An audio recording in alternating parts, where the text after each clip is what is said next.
Hello, everyone. This is Tom Fox, and I'd like to welcome you to the Daily Compliance News. The Daily Compliance News is an offering of the Compliance Podcast Network. March 13, 2019, the Headed to College edition. First, we begin with the news from the Financial Times that Ex-Olympus boss Michael Woodford has finally concluded his fight to get his $64 million pension from Olympus.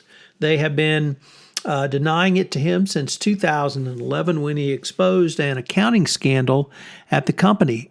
Criminal charges were brought on the information he whistleblew about, but Olympus summarily dismissed him as CEO and refused to pay him his pension. It's been a very long fight for justice for Mr. Woodford, but it's good to see that he finally was able to succeed in this case. Next up, to our friends north of the border, the OECD has announced that it is monitoring the SNC-Lavalin scandal. The international body announced Monday that it's monitoring allegations that Canadian Prime Minister Justin Trudeau and his office attempted to politically interfere with the prosecution of SNC-Lavalin. And if true, this could put Canada in violation of one or more multilateral agreements regarding bribery and corruption. So when the OECD starts to take notice, it's really never a good sign. Next up, the KPMG partner David Middleton, the only one of four who went to trial, was found guilty of 4 or 5 counts of conspiracy and wire fraud in a Manhattan court this week. His co-defendant Jeffrey Wada, a former employee of the Public Company Accounting Oversight Boards, which regulated the audit industry, was also found guilty. 3 other KPMG partners had previously pled guilty.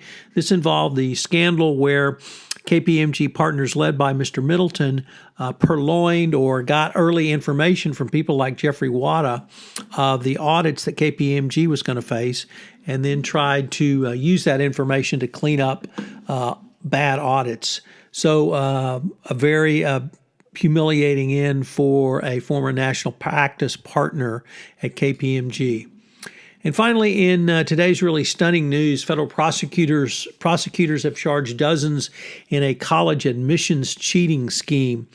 In Boston, prosecutors charged dozens of wealthy parents, including prominent figures in law, business, and even 2 Hollywood actresses, with paying bribes to college coaches and administrators to get their students admitted to elite colleges. This came in the form of cheating on SAT and other entrance exams, namely the ACT, paying athletic coaches to give college athletic scholarships when the student was not an athlete, and then paying off administrators to simply bring their students or their children onto the university. It's a huge scandal that we'll continue to watch going forward. I'm back from PodFest Expo 2019. I've got a lot of great new ideas around the podcast and the Compliance Podcast Network. Stay tuned for them all. This is Tom Fox. If you have any ideas for the Daily Compliance News, please feel free to email me at tfox@tfoxlaw.com. I'd love to hear from you. As you may know, we've had several new offerings on the Compliance Podcast Network.